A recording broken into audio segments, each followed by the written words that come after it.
أعوذ بالله السميع العليم من الشيطان الرجيم بسم الله الرحمن الرحيم ولا عاقبة للمتقين ولا عدوان إلا على الظالمين فنشهد أن لا إله إلا الله وحده لا شريك له ونشهد أن حبيبنا ورسولنا وشفيعنا يوم القيامة محمد بن عبد الله صلوات الله وسلامه عليه وعلى من تبعهم بإحسان إلى يوم الدين. Assalamu alaikum wa rahmatullahi ta'ala wa barakatuh. Chers frères et sœurs en islam, nous remercions Allah subhanahu wa ta'ala, nous le glorifions, Allah le omnipotent, le omniscient, le tout miséricorde Allah, le très miséricorde Allah. Nous vous saluons avec meilleure des salutations, qui est salam alaikum wa rahmatullahi wa barakatuh. Et nous demandons à Allah subhanahu wa ta'ala que nous témoignons qu'il n'y a de divinité qu'Allah, qui n'a pas enfanté, qui n'a jamais été enfanté. Allah subhanahu wa ta'ala qui est omnipotent et omniscient, qui est tout seul. Allah, personne n'a créé Allah subhanahu wa ta'ala. Il était là avant, il est là maintenant et il sera là après. Et celui, le créateur, celui qui doit être adoré, celui qui doit faire la loi, et c'est vers lui que nous allons nous retourner. Nous le remercions, nous le glorifions. Nous demandons à Allah subhanahu wa ta'ala de nous protéger contre Satan lapidé, que ce soit Satan homme ou bien Satan djinn, que Allah nous protège contre les ruses. Nous demandons à Allah subhanahu wa ta'ala de nous faciliter aussi la prière sur les prophètes, les messagers, les sceaux des messagers, les sceaux des prophètes. Que salut et paix soit sur lui et salut et paix soit sur sa famille. Et nous demandons à Allah subhanahu wa ta'ala d'agréer ces sahaba, ces disciples, femmes et hommes qui ont affranchi, qui ont traversé l'islam des océans, qui ont foulé la terre avec l'islam jusqu'à nous. Chers frères et sœurs en islam, qu'Allah nous pardonne tous, qu'Allah nous guide tous. Nous allons vous parler aujourd'hui, Inch'Allah, c'est l'interprétation des rêves du 28e surat du Coran qui s'appelle Suratu Al-Qasas, l'histoire. Donc, qu'est-ce que ça signifie dans les rêves? Celui qui voit Suratu Al-Qasas dans ton rêve, en train de lire, ou bien quelqu'un, il lit, toi tu écoutes, ou bien tu es en train d'ouvrir le Coran dans ton rêve et tu vois Suratu Al-Qasas, ou bien tu es derrière un imam, il prie et il est en train de lire Suratu Al-Qasas, ou bien tu es assis et tu regardes quelqu'un en train de lire Suratu Al-Qasas, ou bien toi-même tu es en train de lire Suratu Al-Qasas. Qu'est-ce que ça signifie? Qu'Allah fasse que ce soit bonheur pour moi et pour vous dans ce monde de ci-bas et l'au-delà. Amen. Dans notre 28e surat du Coran, Al-Qasas, ça nous signifie dans les rêves, donc combat contre les ennemis. Ça parle du combat, la guerre contre les ennemis.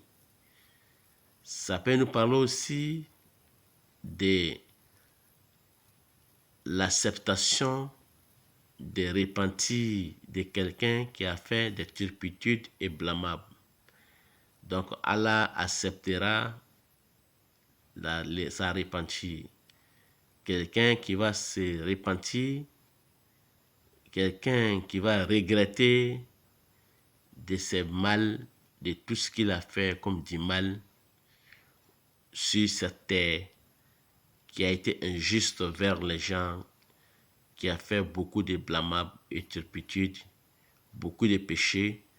Et s'il s'est repenti vers Allah, Allah va accepter son retour à lui, son retour vers lui, son repenti vers lui. Allah acceptera, Inch'Allah ta'ala.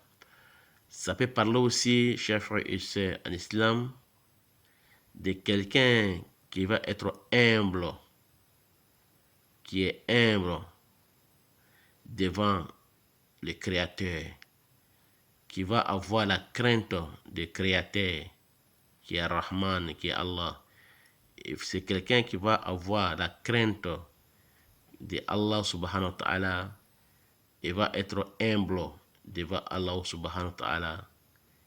Il ne sera pas un homme orgueilleux comme Iblisa ou bien d'autres personnes. Il sera un homme humble devant Allah subhanahu wa ta'ala et un homme qui craint Allah subhanahu wa ta'ala. Ça peut nous parler aussi, chers frères et sœurs en islam, de la construction d'une mosquée inachevée ou bien une maison qui est inachevée. Ça peut parler de la finition de la construction de cette mosquée inachevée ou bien d'une maison qu'il a commencé à construire, il va achever, Inch'Allah Ta'ala. Donc ça parle de la personne qui a rêvé de ça.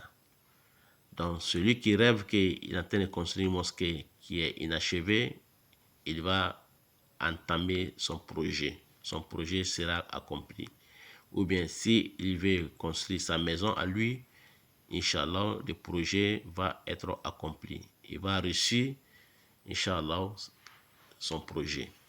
Ça peut nous parler aussi de quelqu'un qui va avoir la patience,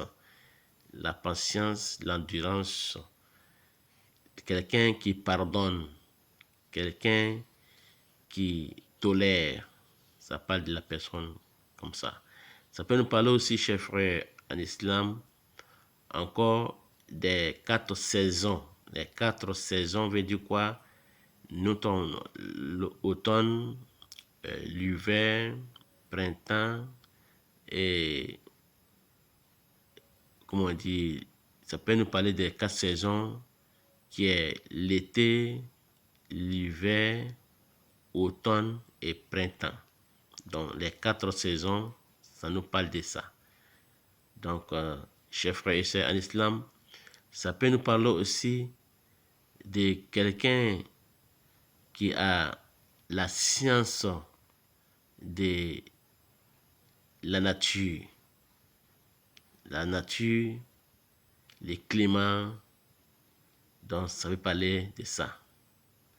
La science de la nature, la science du climat, les temps climatiques, comme nous disons chaque fois que le climat est aimable. Le climat est aimable. Nous disons souvent que le climat, le temps n'est pas bien, le temps n'est pas bon. Mais les musulmans ne disent pas que le temps n'est pas bon, car Allah subhanahu wa ta'ala dit c'est lui le temps. Donc on ne dit pas le mauvais temps, on dit le bon temps, quel que soit le temps, on dit le bon temps. Le prophète Mohammed nous a interdit de dire mauvais temps. Donc parce que Allah, c'est lui-même qui a le temps. Donc ça peut nous parler de la science de l'histoire ou la science du climat, des temps climatiques. Ça peut nous parler aussi de victoire sur des ennemis. La personne il sera victorieux sur ses ennemis, ou bien il va avoir un examen gagnant dans un examen, dans un concours, où il sera aussi prénommé, présumé un chef et un lauréat. Ça peut nous parler aussi, chers frères et sœurs en islam, de la peur et d'un homme qui a peur et fugitif. Un homme qui a peur et un homme fugitif. Donc, ça peut parler de tout ça.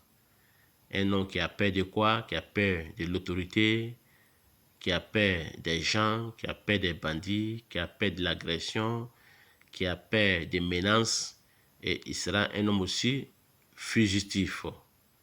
Ça peut nous parler aussi, chers frères et sœurs en islam, car la face qui sont bonnes pour nous, pour quelqu'un qui veut avoir des enfants.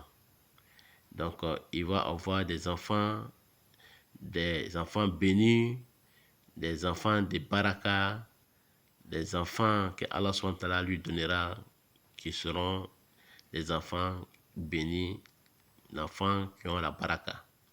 Ça peut nous parler aussi, chers frères et sœurs en islam, de la mort des rois, des présidents dictateurs, les présidents injustes, les rois injustes, les tyrans, les présidents tyrans, les rois tyrans, les chefferies tyrans.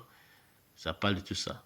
Ça peut nous parler aussi, chers frères et sœurs en islam, d'un voyage ou bien d'une immigration d'un pays à un autre, ou bien un déplacement, ou bien un changement de lieu. Ça peut nous parler aussi, chers frères et sœurs en islam, la vérité sera triomphée et les mensonges sera anéanti. Donc la vérité sera au-dessus du mensonge.